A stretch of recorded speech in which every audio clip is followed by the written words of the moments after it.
बिस्मिल्लाहिर्रहमानिर्रहीम। आज सैयद हारून शाह साहब एडिशनल सेशन जज के यहाँ मेरी पेशी थी। मैं हाजिर हुआ और वकला ने नुक्ता नज़र पेश करने के बाद उनको सुनने के बाद जज साहब ने 15 तारीख की अगली तारीख मुकर्रर कर दी है। मैं अब मुल्तान के लिए रवाना हूँ क्योंकि मेरे वहाँ 5 केसेस लगे हुए हैं और मुझे वहाँ भी पेश होना है।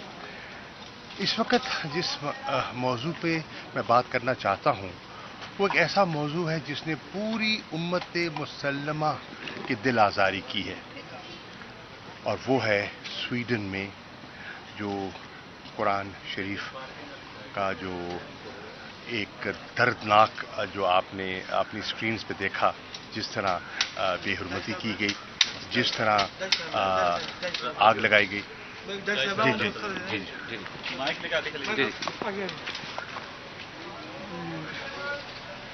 तरह वहाँ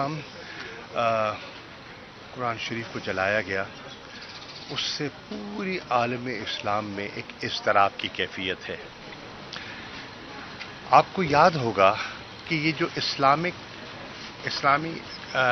इस्लामोफोबिया का जो ट्रेंड है, एक बढ़ता हुआ रुझान है, इसकी हमने निशानदेही की थी जब तहरीक इंसाफ की हुकूमत थी, और इसको मैं बैसियत वज़ीर ख़ारजा इस नुक्ते को लेकर गया था नियामे, जो वज़राए ख़ारजा की जो वहाँ फॉरेन मिनिस्टर्स का इजलास था।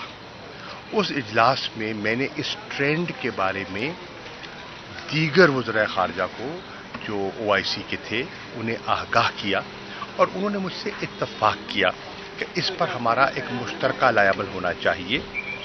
उस लायअमल को एक रेजोल्यूशन की शक्ल में, यूनानिमस रेजोल्यूशन की शक्ल में हमने पास करवाया कि ये जो आए दिन फ्रीडम ऑफ एक्सप्रेशन के नाम पर 1 अरब से ज़्यादा मुसलमानों की दिल आज़ारी होती है, इसका कोई जवाज़ नहीं है, और उससे मुतासिर होता है, बहुत से माशरे मुतासिर होते हैं, और आम शहरी जो है उससे मुतासिर होता है, नुक्स अमन पैदा होता है, और इंसानी जानों को ख़तरा लाहक हो जाता है।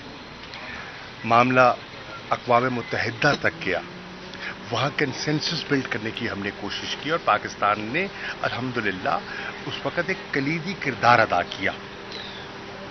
फैसला हुआ कि 15 मार्च हर साल इस्लामोफोबिया के इस ट्रेंड के खिलाफ पूरी दुनिया में यकजबा होकर एक बात की जाएगी और इसका तदारुक किया जाएगा।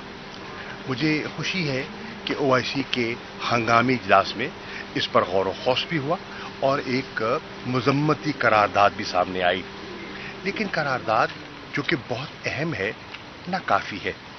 इस पे हमें सोचना होगा कि आए दिन ऐसे वाक़यात रूनुमा अगर होते रहते हैं और पूरी दुनिया में उसका एक रिएक्शन आता है, तो उसका हल क्या है?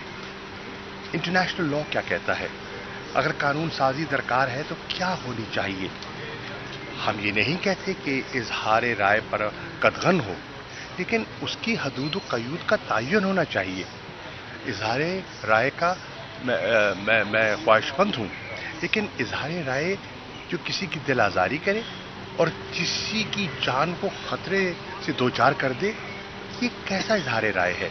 तो इस पे रिफ्लेक्ट करने की ज़रूरत है। इंटरनेशनल कम्युनिटी को, सिर्फ उम्मा को नहीं, पूरी इंटरनेशनल कम्युनिटी को रिफ्लेक्ट करने की ज़रूरत है और एक मुश्तरका लायअमल अपनाने की ज़रूरत है। इस पर इस इज़्तिराब का इजहार करने के लिए पूरी कौम को यकजा होना चाहिए और पुरअमन तौर पर जुमे की नमाज के बाद इजहार करना चाहिए कि हम पुरअमन लोग हैं, हम किसी की जान माल को नुकसान नहीं देना चाहते, लेकिन इसका कोई मुत्तफ़िका लायअमल तलाश किया जाए, नहीं तो ऐसे वाक़यात जो है ना मुल्क को या दुनिया के मुख्तलिफ ममालिक में एक ऐसी आग सुलगा सकते हैं जो बड़ी नुकसानदेह होगी। तो ये इस वक्त हर पाकिस्तानी का और हर मुसलमान का दिल दुखा हुआ है। شکریہ. موجودہ حکومت IMF کے معاہدے کو اپنی کامیابی قرار دے آپ اس معاہدے کو کس طرح دیکھ رہے ہیں؟ کہ پاکستانی قوم کے لیے بہتر ہے یا آپ لوگوں نے بہتر کیا تھا معاہدہ؟ دیکھیے عرضی ہے، ایک معاہدہ ہوا ہے، ایک 9 ماہ کے لیے $3 بلین کا سٹینڈ بائی ارینجمنٹ جو ہے وہ آپ کے سامنے آیا ہے. اس سے یہ تو ہوا ہے کہ جو امیڈیٹ ڈیفالٹ کا خطرہ تھا وہ ٹل گیا. اس حد تک تو مجھے اس معاہدے کی افادیت کا احساس بھی ہے. لیکن سوال یہ ہے، کیا یہ حل ہے؟ یہ حل نہیں ہے. یہ ایک سٹاپ کیپ ارینجمنٹ ہے، اور اس سٹاپ کیپ ارینجمنٹ میں آپ کے چند ماہ گزر جائیں گے. اس کے بعد کیا ہوگا؟ ہمیں اس کا حل تلاش کرنا ہوگا. ہمیں اپنے ہاؤس کو آرڈر کرنا ہوگا. ہمیں جو اکنامک ریسٹرکچرنگ ریکوائرڈ ہے اس کی طرف آگے جانا ہوگا. اگر نہیں جائیں گے تو ماضی میں بھی ہم نے کئی معاہدے کیے جن کو پایا تکمیل تک نہ پہنچا سکے، تو یہ ایک اور اس کا شاخسانہ ہوگا. صاحب آپ عمران خان صاحب آ رہے ہیں، کیا ایسے ملاقات ہے؟ کوئی پارٹی کے بارے میں کوئی ڈسکس ہو رہا ہے کہ استحکام پارٹی کو کس طرح کاؤنٹر کرنا ہے یا کیا کرنا ہے؟ دیکھیے، ہر پولیٹیکل پارٹی اپنے لائمر کے بارے میں غور و خوض کرتی ہے. یقیناً تحریک انصاف بھی کر رہی ہے. ہم سیاسی طور پر، قانونی طور پر پرامن طریقے سے آگے بڑھنا چاہتے ہیں، اور انشاءاللہ بڑھیں گے، آئین اور قانون کے دائرے کے اندر رہتے ہوئے. وہ تشریف لا رہے ہیں، ان کے کیسز ہیں، وہ جب بھی عدالت طلب کرتی ہے حاضر ہو جاتے ہیں. میرے کیسز ہیں، میں حاضر ہوا ہوں یہاں.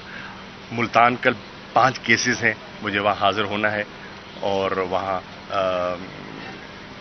دیگر قانونی لوازمات پوری کرنی ہے. تو اس لیے میں آپ کا شکریہ ادا کرتے ہوئے اجازت چاہوں گا. السلام علیکم.